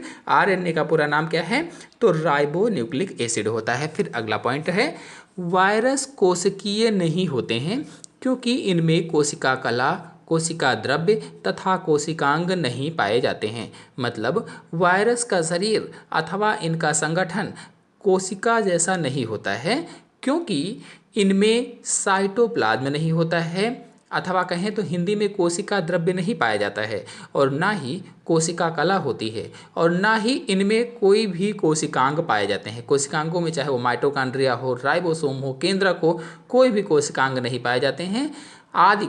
कोई भी कोशिकांग इसमें होते ही नहीं हैं। तो जब कोशिकीय संरचना ही नहीं होती है तो कोई कोशिकांग भी नहीं होते हैं। ये केवल प्रोटीन और DNA अथवा RNA के बने होते हैं, या तो DNA होगा या तो RNA और प्रोटीन, 2 चीज़ों के बने होते हैं बस। फिर अगला पॉइंट है, वायरसों को रेत या नमक आदि के कणों की तरह वर्षों तक बोतलों में भरकर रखा जा सकता है। जो वायरस होते हैं, जैसे रेत होता है, नमक होता है, इसको क्या करते हैं कि बोतलों में भरकर वर्षों तक रख सकते हैं। बिल्कुल वैसे ही वायरस को रेत या नमक की तरह ही बोतलों में भरकर वर्षों तक रखा जा सकता है। मतलब वायरस को अजीवित अथवा नॉन लिविंग यौगिकों के क्रिस्टलीय कणों के समान, जो अजीवित नॉन लिविंग यौगिक क्रिस्टल होते हैं, उन कणों के समान बोतलों में बंद करके वर्षों तक रख सकते हैं, इसीलिए इन्हें निर्जीव माना जाता है। फिर अगला है, सजीव कोशिकाओं के अंदर पहुंचने पर ही इनमें पोषण और जनन होता है। इस पॉइंट का अर्थ है कि सजीव कोशिकाओं के बाहर ये सक्रिय नहीं होते हैं, चाहे इन्हें किसी भी पोषक तरल में रखा जाए ताकि सक्रिय हो जाएं या एक्टिव हो जाएं, बट ये एक्टिव नहीं होते हैं। इन्हें चाहे किसी भी संवर्धन माध्यम में रखा जाए, कल्चर मीडियम में रखा जाए, लेकिन ये सक्रिय नहीं होते हैं, अन्य जनन नहीं करते हैं, पैदा नहीं होते हैं। यानी बिना सजीव कोशिका को पाए ये मृत की तरह ही होते हैं, ना पोषण होगा ना ही जनन होगा, इनमें कोई भी मेटाबॉलिक क्रियाएं नहीं होंगी, यानी इनमें मेटाबॉलिक एंजाइम ही नहीं पाए जाते हैं, तो आदि क्रियाएं ये सब नहीं करते। तो इसीलिए जब तक सजीव कोशिकाओं के अंदर नहीं पहुंचते हैं तब तक पोषण और जनन नहीं होता है, तो इनको मृत माना जाता है। फिर अगला है, वायरसों में कभी भी वृद्धि नहीं होती है। जो वायरस होते हैं इनमें भी कभी भी वृद्धि नहीं होती है। हम सभी लोग जानते हैं कि सजीवों में वृद्धि होती है, सजीव कोशिकाओं में वृद्धि होती है, लेकिन वायरस कणों में कोई भी वृद्धि नहीं होती है। ये उतने ही आकार के हमेशा बने रहते हैं जितने की होते हैं। तो ये तो हुए वायरसों के कुछ ऐसे लक्षण जो इन्हें मृत घोषित करते हैं अथवा निर्जीव घोषित करते हैं, नॉन लिविंग घोषित करते हैं। तो इसलिए वायरसों को नॉन लिविंग माना जाता है। चलिए अब वायरसों के सजीव लक्षण जान लेते हैं, यानी वायरसों के सजीवों के समान लक्षणों को समझ लेते हैं, लिविंग कैरेक्टर्स ऑफ वायरस को जान लेते हैं। तो पहला है, सजीव कोशिकाओं की तरह इनमें भी डीएनए अथवा आरएनए पाया जाता है। अर्थात जो न्यूक्लिक अम्ल सजीव कोशिकाओं में पाए जाते हैं, उन्हीं न्यूक्लिक अम्लों में से एक न्यूक्लिक अम्ल इन वायरसों में भी पाया जाता है, फिर चाहे वो डीएनए पाया जाए अथवा आरएनए पाया जाए। भले ही एक ही न्यूक्लिक अम्ल मिलता है वायरसों में, लेकिन है तो सजीवों में पाए जाने वाला न्यूक्लिक अम्ल, इसीलिए इन्हें जीवित कहा जाता है। फिर अगला पॉइंट है, वायरस में सजीव कोशिकाओं के अंदर जनन का गुण होता है। मतलब वायरस जैसे ही सजीव कोशिकाओं के अंदर पहुंचते हैं ये एक्टिव हो जाते हैं और इनमें पोषण शुरू हो जाता है, जनन शुरू हो जाता है। तो जैसे ही वायरस सजीव कोशिकाओं में पहुंचते हैं तो इनका न्यूक्लिक अम्ल का जो सूत्र होता है वो बहुत तेजी से बार बार द्विगुणित होता है, और बिल्कुल उसी तरह से होता है जैसे सजीव कोशिकाओं में डीएनए का द्विगुणन होता है, इसीलिए इन्हें सजीव माना जाता है। तो कुल मिलाकर के इस पॉइंट का अर्थ हुआ, वायरस जब तक किसी व्यक्ति के शरीर में नहीं घुसते हैं तब तक मरे हुए ही रहते हैं, लेकिन जैसे ही जीवित शरीर अथवा जीवित कोशिका को पाते हैं तो सक्रिय हो जाते हैं और सक्रिय होकर पोषण और जनन शुरू कर देते हैं। फिर अगला पॉइंट है, वायरसों में जीन उत्परिवर्तन पाए जाते हैं, यानी जीनी म्यूटेशंस होता है, और ये उत्परिवर्तन सामान्य कोशिकाओं में पाए जाने वाले डीएनए के समान ही होते हैं। यानी जैसे सामान्य कोशिकाओं में होता है, जैसे अन्य जीवों में जीन उत्परिवर्तन होता है, वैसे ही वायरसों में भी जीन उत्परिवर्तन पाया जाता है, इसीलिए इन्हें जीवित माना जाता है। मतलब जब वायरस किसी जीव के शरीर की कोशिका में पहुंचता है तो कोशिका में पहुंचने पर वायरस के न्यूक्लिक अम्ल के द्विगुणन में कुछ त्रुटियां बिल्कुल वैसे ही उत्पन्न होती हैं, त्रुटियां जैसे सजीव कोशिका के डीएनए के द्विगुणन के समय होती हैं। और जब ये त्रुटियां होती हैं तो इन त्रुटियों के कारण जीन्स में कुछ परिवर्तन हो जाते हैं, इन्हें ही जीन परिवर्तन कहा जाता है। तो कुल मिलाकर के इस पॉइंट का अर्थ हुआ, वायरस में स्वगुणन ठीक उसी प्रकार होता है जिस प्रकार सामान्य जीवित कोशिका में डीएनए द्विगुणन होता है, इसीलिए इन्हें जीवित माना जाता है, लिविंग थिंग्स माना जाता है। फिर अगला पॉइंट है, वायरस अविकल्पी परजीवी हैं जो अन्य अंतःकोशिकीय रोग उत्पादक जीवों की तरह ही कोशिका के अंदर रहकर रोग उत्पन्न करते हैं। यानी अन्य जो दूसरे अंतःकोशिकीय रोग उत्पादक जीव होते हैं, जो अन्य सूक्ष्म जीव होते हैं, जैसे व्यक्ति में रह करके रोग उत्पन्न करते हैं, वैसे ही वायरस भी कोशिका में रहकर रोग उत्पन्न करते हैं। मतलब वायरस अंतःकोशिकीय रोगोत्पादक परजीवी होते हैं, इंट्रासेलुलर पैथोजेनिक पैरासाइट्स होते हैं जो कोशिका के अंदर पहुंच करके पोषण करते हैं, द्विगुणन करते हैं, जनन करते हैं और मनुष्यों में या अन्य जीवों में भयानक भयानक से रोग उत्पन्न करते हैं। तो इन सभी लक्षणों को देखते हुए माना जा सकता है कि वायरसों में जीवों के सामान्य जैविक गुणों का समावेश नहीं होता है, लेकिन ये केवल निर्जीव भी नहीं होते हैं। इसीलिए विषाणुविज्ञ वैज्ञानिक लोआफ का कहना है कि विषाणु विषाणु ही है। जो वैज्ञानिक थे, विषाणुविज्ञ वैज्ञानिक जो थे लोआफ, इन्होंने बताया था विषाणु विषाणु ही है, यानी वायरस वायरस ही है। तो इन सभी लक्षणों को देखते हुए विषाणुओं अथवा वायरसों को सजीव और निर्जीव के बीच की कड़ी माना जाता है। कभी कभी ये प्रश्न पूछा जाता है, विषाणुओं को सजीव और निर्जीव की कड़ी क्यों मानते हैं? क्योंकि इसमें सजीव और निर्जीव दोनों के गुण पाए जाते हैं। या ऐसे पूछ लेते हैं कि सजीव और निर्जीव के बीच की कड़ी कौन है? 4 ऑप्शन दे रहते हैं, तो विषाणु या वायरस को सजीव एवं निर्जीव के बीच की कड़ी माना जाता है। आपको बता दें कि अभी हाल ही में चीन से एक वायरस फैला हुआ है, कोरोना वायरस। तो ये वायरस बहुत ही आतंक मचाए है, पूरी दुनिया में महामारी फैला रखी है इसने। इसकी संरचना क्राउन जैसी होती है, यानी मुकुट जैसी होती है। और जब ये हमारे शरीर पर अटैक करता है तो कुछ प्रमुख लक्षण दिखते हैं या प्रकट होते हैं, जिन्हें देखकर हमें डॉक्टर से तुरंत सलाह लेनी चाहिए। कौन कौन से लक्षण हैं आपको बता देते हैं। जब कोरोना वायरस हमारे शरीर पर अटैक करता है तो बुखार, थकान, खांसी, नाक बहना, सीने में जकड़न, सांस लेने में प्रॉब्लम, सिर दर्द और फिर बाद में निमोनिया हो जाती है और किडनी फेल हो जाती है। तो जो प्रारंभिक लक्षण दिखते हैं वे सर्दी जुकाम वाले होते हैं, यानी बुखार आता है, खांसी आती है, थकान महसूस होती है, नाक भी बहने लगती है और इसके बाद सीने में जकड़न हो जाती है, सांस लेने में प्रॉब्लम हो जाती है, सिर दर्द भी होता रहता है और फिर अंत में निमोनिया और किडनी फेल हो जाती है, व्यक्ति मर जाता है। तो ये कुछ प्रमुख लक्षण हैं जो कोरोना वायरस जब अटैक करता है, कोविड-19 बीमारी हमें हो जाती है, तब ये दिखते हैं। तो सोचिए, इस वायरस ने पूरी दुनिया में महामारी फैला रखी है।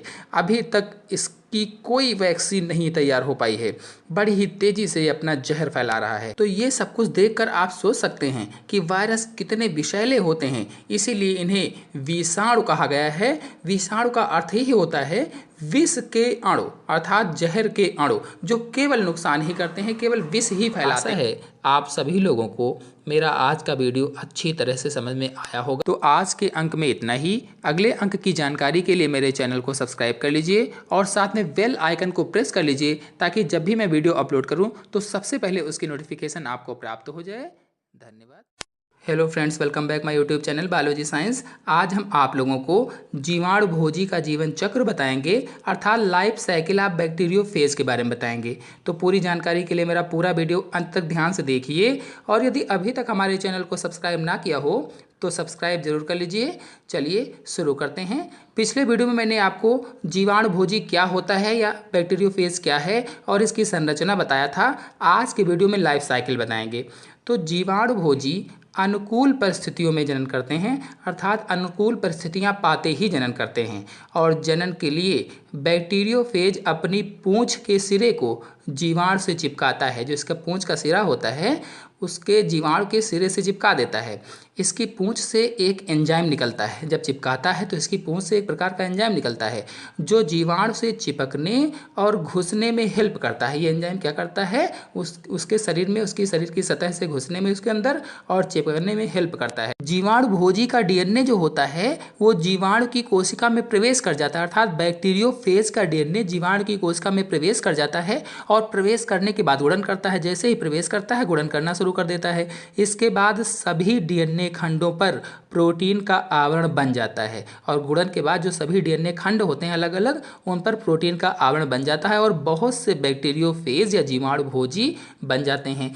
तब जीवाणु कोशिका फट जाती है। जब उसके अंदर बहुत सारे बैक्टीरियोफेज बन जाते हैं अथवा जीवाणु भोजी बन जाते हैं तो जो जीवाणु की कोशिका होती है वो फट जाती है। इस प्रकार से सभी बैक्टीरियोफेज बाहर निकल आते हैं और नए बने जीवाणु भोजी अब नए जीवाणुओं पर आक्रमण करते हैं। जो नए जीवाणु भोजी बन जाते हैं, बैक्टीरियोफेज बन जाते हैं, वे सभी नए जीवाणुओं पर आक्रमण करते हैं। बता दें कि जीवाणु भोजी के जीवन चक्र को संक्रमण चक्र भी कहा जाता है। जो इसका जीवन चक्र होता है बैक्टीरियोफेज का, इसे संक्रमण चक्र भी कहते हैं।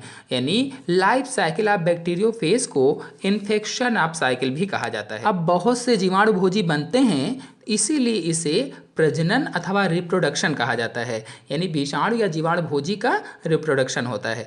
तो ये पूरा चक्र कई स्टेप में पूरा होता है, कई चरणों में पूरा होता है। चलिए अब डिटेल से हर स्टेप को एक एक करके चित्र के माध्यम से समझा देते हैं, ताकि परीक्षा में कैसे लिखेंगे, कैसे चित्र बनाएंगे आपको समझ में आ जाए। तो पहला स्टेप है अधिशोषण या एडजॉर्प्शंस। तो फेज कण के पोषण कोशिका की सतह पर जुड़ने को अधिशोषण या संक्रमण कहते हैं। यानी जो बैक्टीरियोफेज वायरस है जीवाणु या बैक्टीरिया की कोशिका से चिपकता है तो उसे ही अधिशोषण कहा जाता है। वायरस के पुच्छ तंतुओं से विशेष प्रकार का हार्मोन स्रावित होता है। जब चिपकता है तो इसके पुच्छ तंतुओं से विशेष प्रकार का हार्मोन स्रावित होता है, जिसकी सहायता से ये चिपकता है और चिपकने में फेस के पुच्छ तंतु या इंड प्लेट सहायता करती है। फिर आते हैं अगले स्टेप भेदन या पेनिट्रेशन पर। तो फेस के पुच्छ तंतुओं के जीवाणु सतह पर चिपकने के साथ ही एक एंजाइम समूह सक्रिय हो जाता है जो पोषद कोशिका की भित्ति पर छिद्र बनाने में सफल हो जाता है। मतलब जब जीवाणु भोजी अथवा बैक्टीरियोफेज जीवाणु की सतह से चिपकता है तो पूंछ से एक प्रकार का एंजाइम निकलता है। एंजाइम कौन सा तो बता दें, लाइसोजाइम। लाइसोजाइम जो एंजाइम निकलता है, तो जो एंजाइम निकलता है इसकी सहायता से जीवाणु की कोशिका में छिद्र बन जाता है। कहा जाए तो एंजाइम छिद्र बनाने में हेल्प करता है। छिद्र बनाने के बाद पुच्छ तंतु जीवाणु सतह पर चिपकते हैं और तंतु इस प्रकार मुड़ते हैं कि इंड प्लेट या अंतस्थ प्लेट जीवाणु की भित्ति के संपर्क में आ जाती है।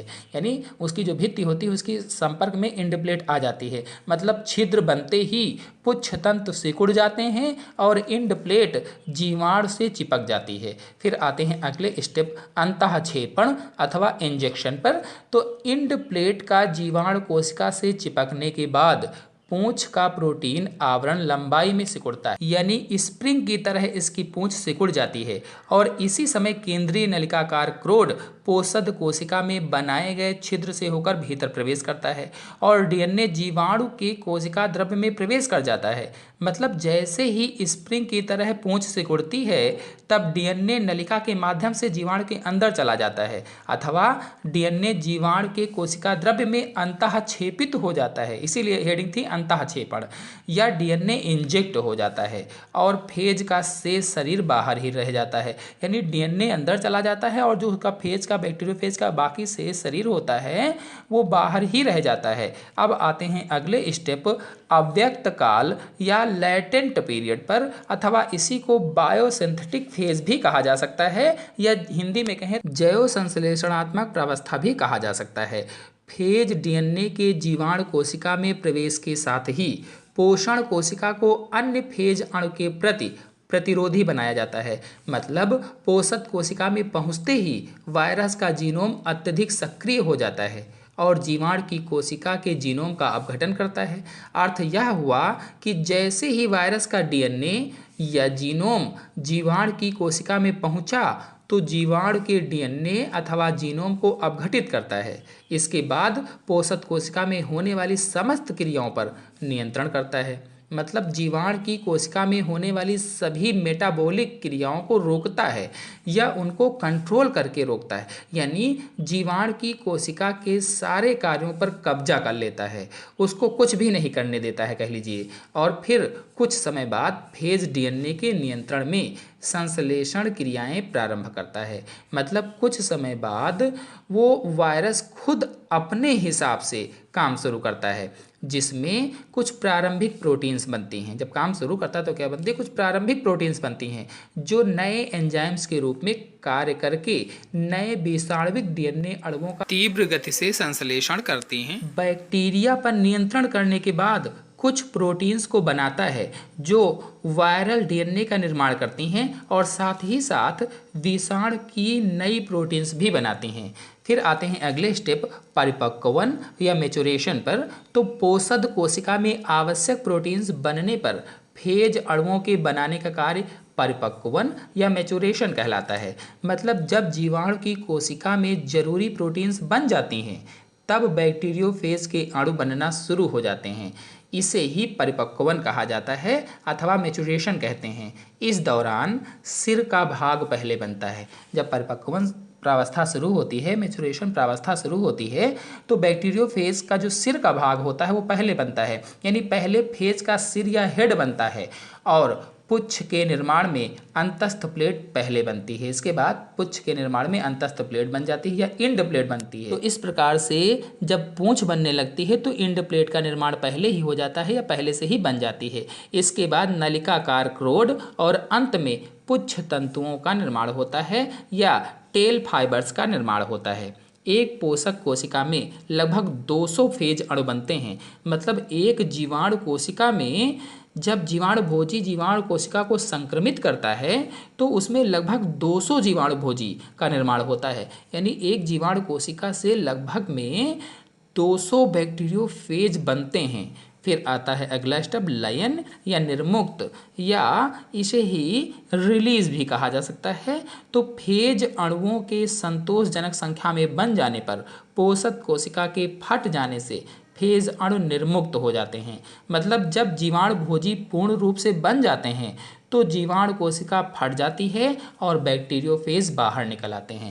यानी जैसे ही मेच्योर हो जाते हैं तो निर्मुक्त होना होता है, तो जीवाणु कोशिका जाती है फट, और जीवाणु कोशिका फटने पर जितने भी बैक्टीरियोफेज बने होते हैं वह सब बाहर निकल आते हैं और नई जीवाणु कोशिका को संक्रमित करने के लिए तैयार हो जाते हैं या नई जीवाणु कोशिका को संक्रमित करने लगते हैं। इस प्रकार से बैक्टीरियोफेज की लाइफ साइकिल चलती रहती है। चलिए अब आपको बताते हैं कि बैक्टीरियोफेज की जो लाइफ साइकिल होती है इसे लिटिक साइकिल क्यों कहते हैं या संलयनी चक्र क्यों कहा जाता है।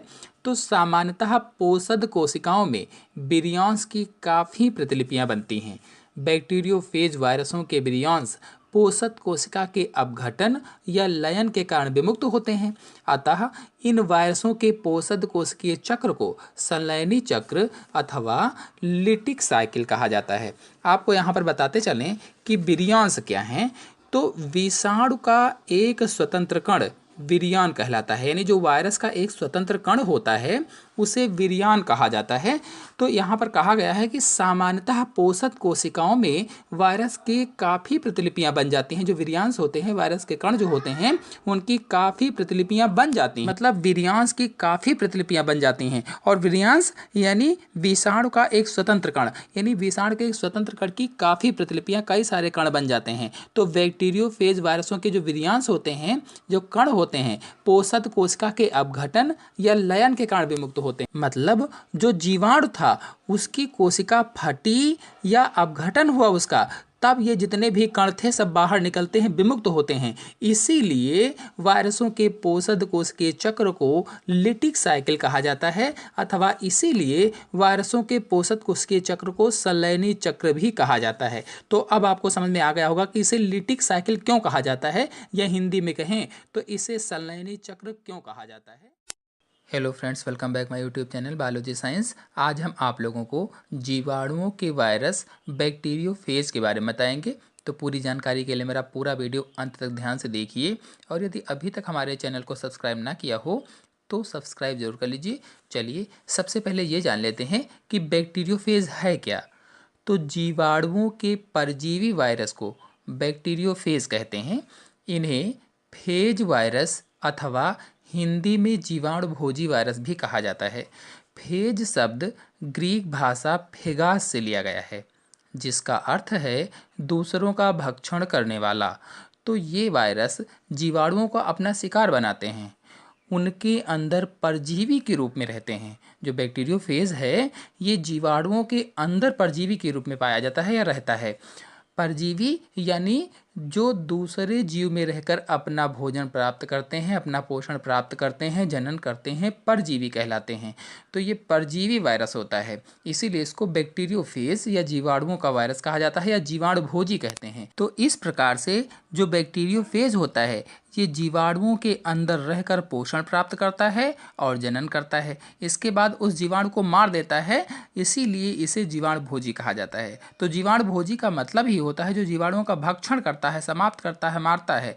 अब आपको पता हो गया होगा कि बैक्टीरियोफेज क्या है। तो बैक्टीरियोफेज टैडपोल के आकार के होते हैं अथवा भेंक शिशु के आकार के होते हैं। टैडपोल को हिंदी में भेंक शिशु कहा जाता है। तो या तो टैडपोल के आकार आप कह सकते हैं या भेंक शिशु के आकार में आप कह सकते हैं। जैसा कि मैंने आपको चित्र में दिखाया हुआ है, ये एक बैक्टीरियोफेज वायरस है जो टैडपोल के आकार का होता है। चलिए अब बैक्टीरियोफेज अथवा जीवाणुभोजी की संरचना को समझ लेते हैं। तो जीवाणुभोजी की संरचना कुछ जटिल होती है। यह टैडपोल अथवा शुक्राणुओं की तरह दो भागों में बटा होता है। या तो टैडपोल जैसे मैंने भी बताया था, या तो बिल्कुल जैसे शुक्राणु होते हैं, आगे सिर और पीछे पूंछ, वैसे ही बटे होते हैं। यानी शीर्ष या सिर और पुच्छ अथवा पूंछ दो भागों में बैक्टीरियोफेज बटा होता है। जैसा कि आप चित्र में देख रहे हैं, इसका सिर बहुतलीय होता है। जो इसका सिर है ये बहुतलीय होता है, जो प्रोटीन का बना होता है। ये पूरा जो सिर है इसका, ये प्रोटीन का बना होता है, प्रोटीन का खोल होता है एक। इसी बहुतलीय सिर में न्यूक्लिक अम्ल डीएनए पाया जाता है। यानी जो आनुवांशिक पदार्थ होता है डीएनए, वो इसी बहुतलीय सिर में पाया जाता है, जो कि आप चित्र में देख रहे हैं। तो न्यूक्लिक अम्ल मुख्य रूप से दो प्रकार के होते हैं, डीएनए और आरएनए। तो जो बैक्टीरियोफेज वायरस होता है इसमें डीएनए पाया जाता है। बहुतलीय सिर प्रोटीन का बना होता है और इसी के अंदर ये डीएनए पाया जाता है। यहीं पर बताते चलें कि कुछ वायरसों में न्यूक्लिक अम्ल आरएनए पाया जाता है और कुछ में डीएनए होता है। यानी कुछ ऐसे वायरस होते हैं जिसमें केवल आरएनए होता है और कुछ ऐसे वायरस होते हैं जिनमें केवल डीएनए होता है। तो कुल मिलाकर वायरस में एक ही न्यूक्लिक अम्ल पाया जाता है, या तो आरएनए होगा या तो डीएनए होगा। तो डीएनए का पूरा नाम डीऑक्सीराइबोन्यूक्लिक अम्ल होता है, न्यूक्लिक एसिड होता है। और आरएनए का पूरा नाम राइबोन्यूक्लिक एसिड अथवा राइबोन्यूक्लिक अम्ल होता है। तो कुछ वायरसों में एक सूत्रीय डीएनए पाया जाता है। यानी कुछ ऐसे वायरस होते हैं जिनमें केवल एक सूत्रीय डीएनए पाया जाता है, अथवा कुछ में द्विसूत्रीय भी पाया जाता है। लेकिन कुछ ऐसे होते हैं जिसमें द्विसूत्रीय पाया जाता है। लेकिन यहाँ जो ये बैक्टीरियोफेज है, मैंने अभी आपको बताया कि इसमें द्विसूत्रीय डीएनए अणु पाया जाता है। अब बहुतलीय सिर के बाद, इसके बारे में मैंने डिटेल से आपको बताया है बहुतलीय सिर के बारे में। अब बहुतलीय सिर के बाद स्प्रिंग के समान पूंछ वाला भाग, ये जो आप भाग देख रहे हैं ये स्प्रिंग के समान पूंछ वाला भाग है, यानी पुच्छ भाग होता है बैक्टीरियोफेज का। सिर तथा पूंछ, इन दोनों भागों के बीच में एक सकरी पट्टी है। ये जो सिर है और ये वाली जो पूंछ है, इसके बीच में ये जो एक पट्टी आप सकरी देख रहे हैं, इसे कॉलर कहते हैं। इसे क्या कहा जाता है? तो इसे कॉलर कहा जाता है। हम इसे ग्रीवा या गर्दन भी बोल सकते हैं या कह सकते हैं। तो ये जो आप चित्र देख रहे हैं, ये पूंछ के अंतिम सिरे पर अंतस्थ प्लेट या इंड प्लेट होती है। ये वाली जो आप देख रहे हैं, ये पूंछ के आखिरी भाग में अंतस्थ प्लेट, इसे हिंदी में या तो अंग्रेजी में इंड प्लेट बोला जाता है। इसी प्लेट से हुक के समान 6 लंबे पुच्छ तंतु या टेल फाइबर्स या फिलामेंट पाए जाते हैं। यानी ये जो पुच्छ है, इसके अंत में अंतस्थ प्लेट है, इंड प्लेट है। इसी प्लेट से हुक के समान 6 लंबे पुच्छ तंतु, ये वाले जो पुच्छ तंतु हैं, पाए जाते हैं, या इन्हें टेल फाइबर्स भी कहते हैं या टेल फिलामेंट्स भी कहा जाता है। और इसी से 6 छोटे छोटे खूंटी के समान प्रवर्ध भी इसी में देखिए ये वाले निकले हुए हैं। इन्हें स्पाइक भी आप कह सकते हैं या प्रवर्ध कह सकते हैं। तो कुल मिलाकर बैक्टीरियोफेज की संरचना में ये वाला बहुतलीय सिर होता है जो प्रोटीन का बना होता है और इसी के अंदर आनुवांशिक पदार्थ डीएनए पाया जाता है। इस बहुतलीय सिर के बाद ये पतली पट्टी कॉलर कहलाती है। इसके बाद में ये पूंछ वाला भाग होता है। मतलब सिर और पूंछ के बीच में यही कॉलर वाली पट्टी होती है। पूंछ देखिए स्प्रिंग जैसी कुंडलित है। जो इसकी पूंछ है ये स्प्रिंग जैसी कुंडलित होती है और ये पूंछ के आधार पर एक प्लेट है जिसे इंड प्लेट या अंतस्थ प्लेट कहते हैं या पुच्छ प्लेट भी कहा जाता है। इसी प्लेट से जुड़े 6 पुच्छ तंतु सूत्र निकले रहते हैं और फिर इन्हीं सूत्रों से 6 छोटे छोटे कीलनुमा प्रवर्ध निकले रहते हैं, या प्रवर्ध को आप अंग्रेजी में स्पाइक भी कह सकते हैं, जिन्हें स्पाइक माने कांटे होते हैं, निकले होते हैं।